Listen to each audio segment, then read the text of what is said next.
rise and wake up. And so when we ask, you know, in the military, we always ask, how short are you when we're coming to our end of our contract? And we like, this short. That's how this election is. We're almost there. We're almost there. And we're going to do it. We're going to do it because, folks, we didn't come this far to only go this far. We want to make sure that all the successes that we've had will continue, and they will continue with me as governor. And they will continue with John Reed as lieutenant governor.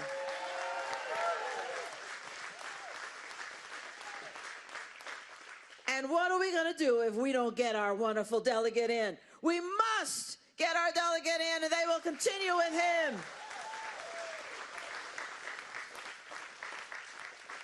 If he does not win, we don't win back the House. It starts with our delegate, and we need to make sure we get everybody in the whole ticket. Up and down, we've got to win. And what are we trying to win? Very good question. We've got to make sure that you keep as much of the money that you earn in your own pocket. That means we're going to keep your taxes low. We've already given you back $9 billion, and we're going to keep doing that. But my opponent, Abigail Spanberger, she's already said, oh, nay.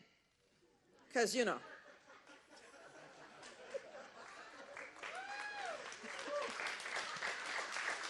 You have to forgive me. You see, I'm all dressed up because I just came from the Senate, where we speak in very old English terms. And, you know, it kind of gets out of you a little, you know, you got to work it out. And, we'll say, for example, for what purpose does the senator from Eastern Fairfax County rise? And he'll say, I rise to speak to the bill, Madam President. And I'll say, the senator may say on. You see what I mean? So it's kind of nay. I got to work it out of my system. Listen, you got to have fun in this job. Otherwise, you know, it'll drive you to drink, I think. Listen, my opponent, Abigail Spanberger, has already said that she's going to tax you more. Believe her.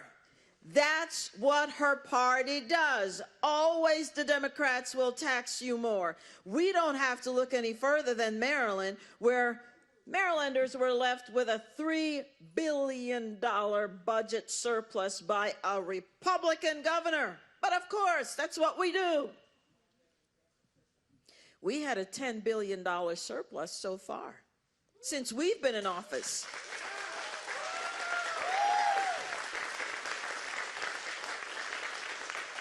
But guess what? In Maryland, folks, with a Democrat governor, they are now, he's only been in office 2 years, they are now $3 billion in the hole. In the hole. And guess what he did to plug that hole? Did he cut government programs that are not working because you already have 10 of them, and my God, 10 of them we don't need because this 5 are doing just fine and those are just wasting the taxpayers' money? Did he do that? No. He kept all those programs and added some more, and then he taxed the people, taxed the Marylanders. And here's the problem. Some of those people, he couldn't have taxed them until the Democrats in the legislature agreed to it. And Democrats control the whole shebang there. So they taxed them, and then those business owners who are Democrats started moving their businesses to Virginia. And the question was, well, why are you doing it? Wait for it. They said, because the taxes are too high. But you just voted for those taxes. But we're not complaining. You know what we're going to do? I think we should put up a billboard between us and Maryland, facing Maryland, that says, bring your business to Virginia where the taxes are low. That's what we should do.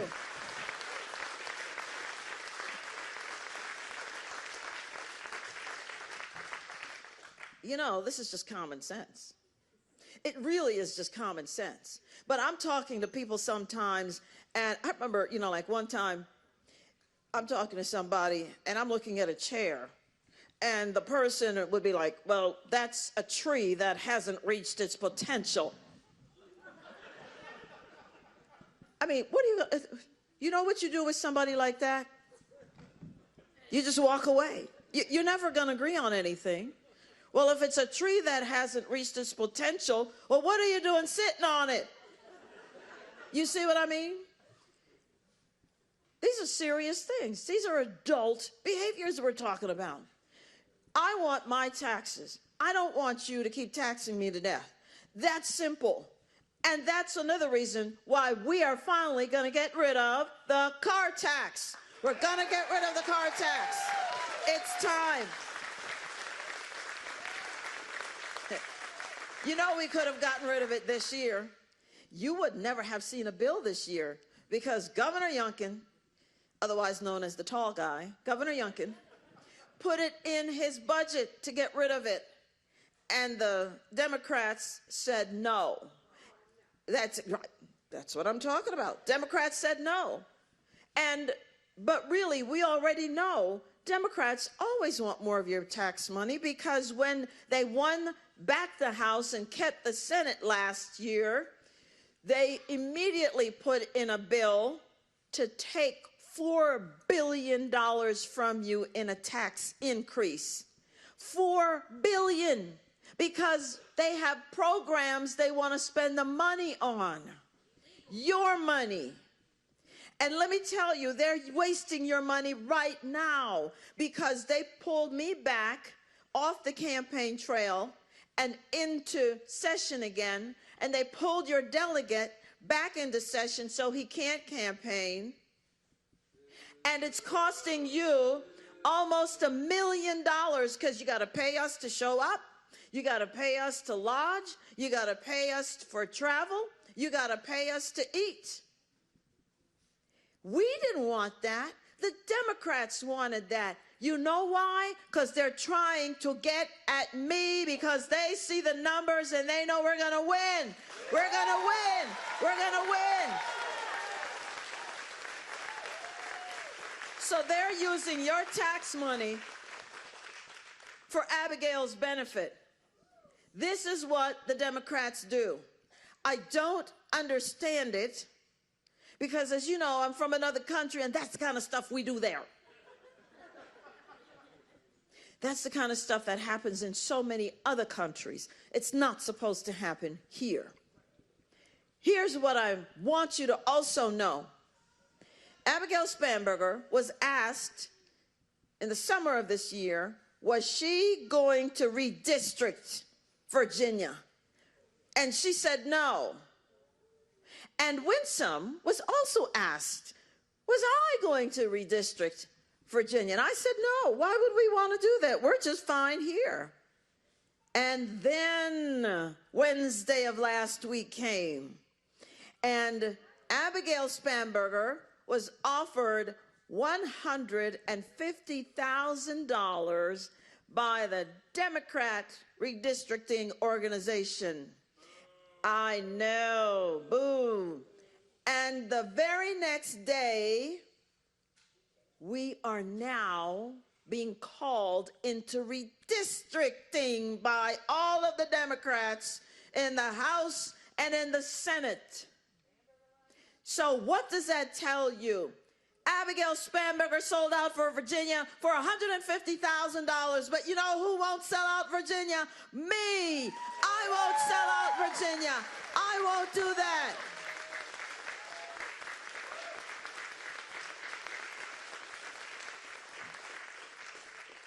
Because you see, I left politics 20 years ago, and I've now come back. You think I've learned a thing or two? Yes. And that is, I don't like mealy-mouthed people talking to me. I want you to give it to me straight. Just tell me how you're going to be. Tell me how you're going to vote, and I will make the decision if I want to vote for you or not. I don't have time for nonsense. But that's what Abigail is doing. You know, the same thing happened when I was running for lieutenant governor. My then opponent said she was not going to take money from a certain company And then, lo and behold, we discovered she had taken $100,000 from that company. And when she was asked, why did you do it when you said you weren't going to? She said, because I need the money. Well, politicians are always going to need the money. That means she couldn't be trusted. And for $100,000, and apparently the price has gone up. My opponent, Abigail, $150,000. $150,000. It is kind of low, isn't it?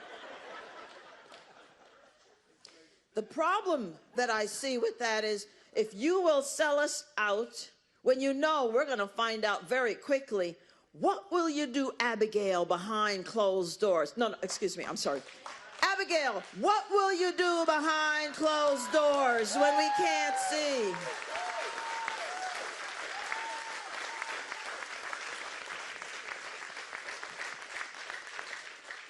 Because I don't know about you, but I'm tired of people lying to me. I'm tired of people just looking out for themselves.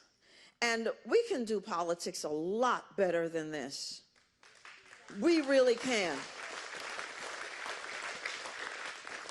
Here's something else. So we've talked about taxes and we've talked about some money. You know, we want to make sure that we keep our law enforcement right with us. We need law enforcement. We need Department of Corrections personnel. We need to be safe. Do we have any realtors in the house? All right. Realtors would tell you, when people are buying a house, they want to know, what is the crime rate like in the neighborhood? You know who else wants to know that?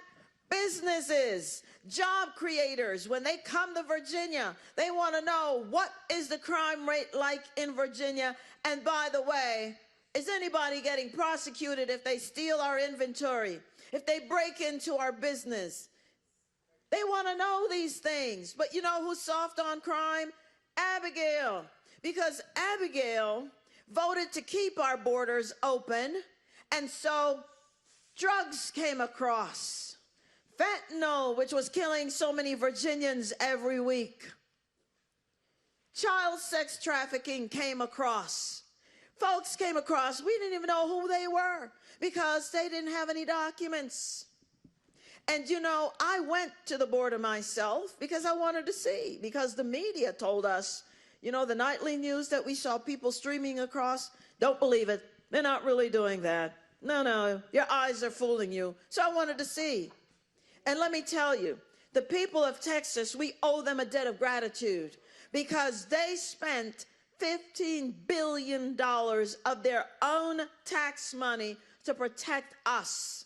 Money that the Biden administration never returned to them. Never. Can you imagine you and your tax money being used to protect the border? Isn't that a federal function? Exactly. The border of Texas is as long as from Atlanta, Georgia, to Portland, Oregon. That's how long it is. And the people of Texas took it upon themselves to do that for us. And when I went down there, you know, I could see why people want to come to America because, you know, I'm an immigrant myself to this great country. And when I look across, Mexico is there, and here I am standing, and the Rio Grande River is, you know, between us, and I'm looking at the American flag on the flagpole. Beautiful. Put up there by a Marine, I'm just saying. Put up there by a Marine. And I'm looking at it. Tears came to my eyes because I know the opportunities that are here in America. I know why they were throwing their children over the fence, literally planting them in the soil, because they know if they can just put a foot on American soil, the trajectory of their lives will go like this, because that's what happened for me and my father. The only difference was my father had to wait in line. My father had to prove that he was not going to be a burden on the American people. My father had to prove that he would be able to take care of himself and then take care of me without any government assistance. My father had to prove all of this before he was led into this wonderful country. And that's all we're saying. That's not a bad thing. We have to know, are you running from something like a murder charge, or are you running to something like liberty, like freedom? It's not hard. How many of you have a front door? Exactly. Well, the border is our front door. And we want to know who's coming in the front door, because the first job of any governor is to protect the people of the state in which they govern. That is why they have the title Commander-in-Chief. We must be safe and secure. But Abigail doesn't know how to do that. Here's the thing. She voted against the Lake and Riley Act, which simply said this: if you're a criminal and you're illegally here, you got to go. You got to go back home, because you said you came for an opportunity, but the opportunity you're taking is to prey upon the very people that actually come from your culture. And then the violence spills out. We found the number 3 MS-13 gang leader right here in Virginia. You know where he is? In some form of deportation status. You're out of here. You are out of here. We found cartel members. We found just about everybody else who was a criminal. I'm talking about rapists, pedophiles, murderers, 4,000 plus. They're out of here too. They're gone. We don't want them in Virginia. Abigail Spanberger voted against that when she voted against, again, the Lake and Riley Act. In fact, she also voted to lessen the penalties when crimes are committed in D.C. I'm talking about violent crimes, kidnappings, and things like that. And the bill was so bad that she voted for that when it got to Biden's desk, Biden vetoed it. When he was lucid, he vetoed it. And that's crazy. And you know, when we talk about the then president, it was really not a laughing matter, but Abigail kept showing pictures that she was always in the room with the president at the time, President Biden. And that means she saw his cognitive decline and she said nothing about it. Abigail will not protect us. Abigail is for Abigail. But you know who saw the president's then cognitive decline? The rogue nations of the world. They were in the same rooms. They saw that he was not altogether there, the leader of the free world. And that's why you saw some of the problems that happened throughout the world. We cannot have Abigail. Abigail will not protect us. Abigail is for Abigail. And that's why I ask for your vote on Election Day to make sure we continue forward progress, forward progress.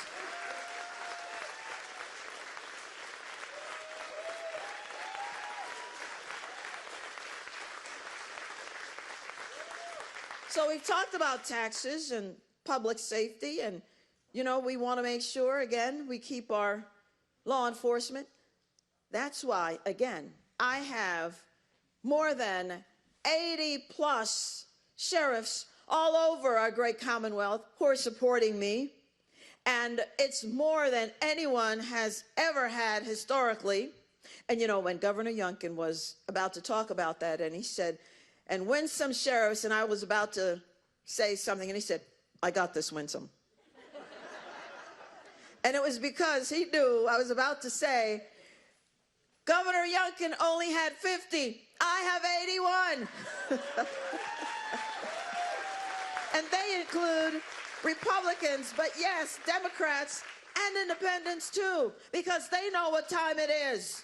They know that we will protect them. We are the ones, our administration, who boosted their morale, and you saw that people were coming back to protect us. We decompressed their pay and gave them more pay and made them know that we care about them, because when we're running from the violence, they're running to it. Why would we not protect them? When I call 911, I want somebody to show up. You know, this is not hard, but that's not Abigail. She voted to take money from AOC's PAC, which said, sign here that you are going to defund the police. And then she voted for a bill which defunded the police and also got rid of their qualified immunity. Makes no sense. I'm telling you, we can't have her. And now let's talk about job creation. Listen, we're doing very well.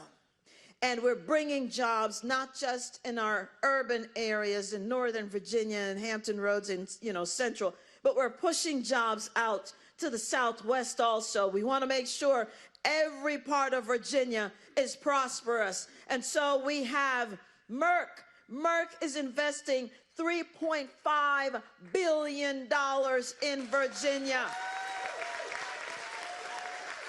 We have... There we go. We got a Merck worker here. That's a real person. We have, as you may also know, AstraZeneca is investing $4.5 billion in Virginia. We also have recently Eli Lilly. They had 400 applications from 46 other states. Yes, folks, we are in competition with other states. Who will get these jobs? Who will get these companies? And they said, we want Virginia. Virginia is the one who got $5 billion. We won the lottery. We won the lottery.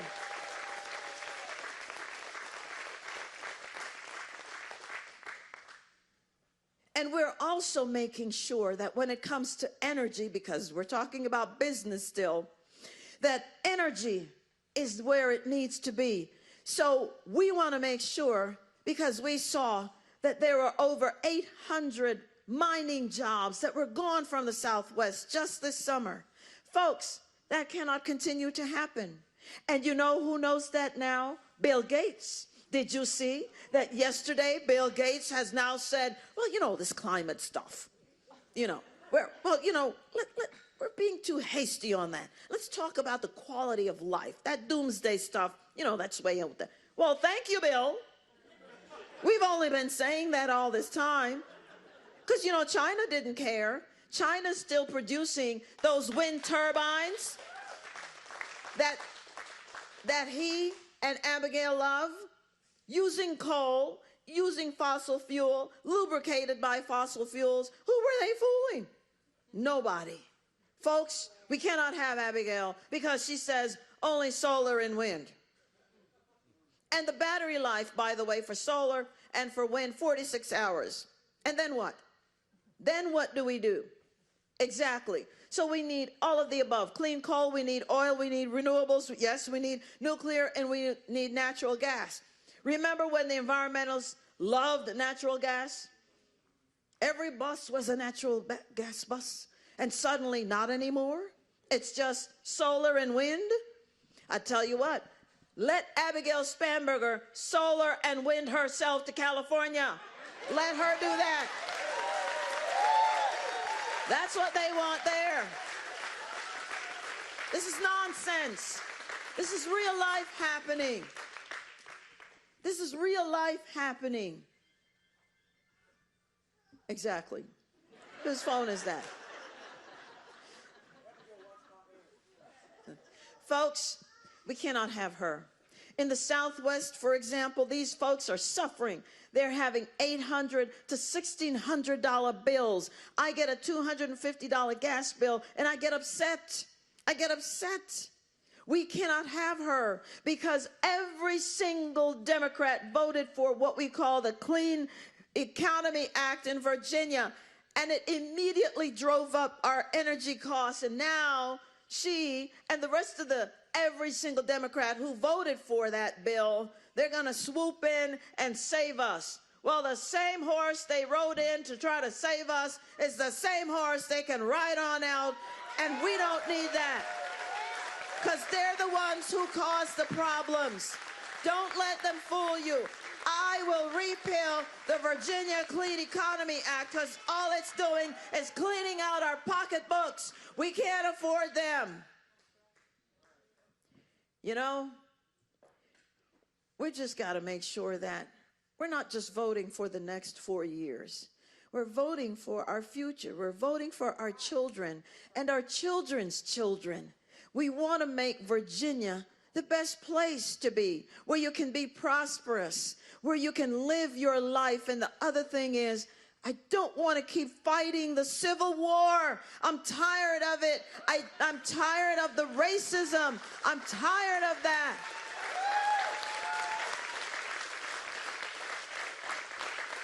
Because for me, racism is not a skin problem, it's a sin problem. That means we all have that issue. But some people, they keep fighting and putting black people against white people and etc. And I'm tired of fighting that fight. How else my father came to America at the height of the civil rights movement, 17 days before Dr. King gave his I Have a Dream speech.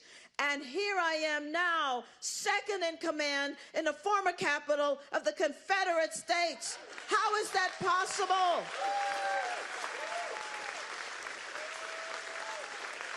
We are not 1963. But some politicians, they keep it alive. They will never let the wound heal. They keep picking at the scab and telling you, you need us because of this and that. We don't want that kind of politics. We want to live in peace. We want to live in harmony.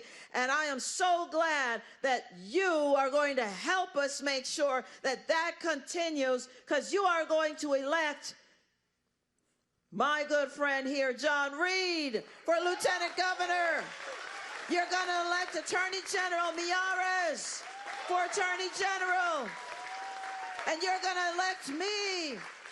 I humbly ask for it for Governor. God bless you. And our delegate, come on up here. And God bless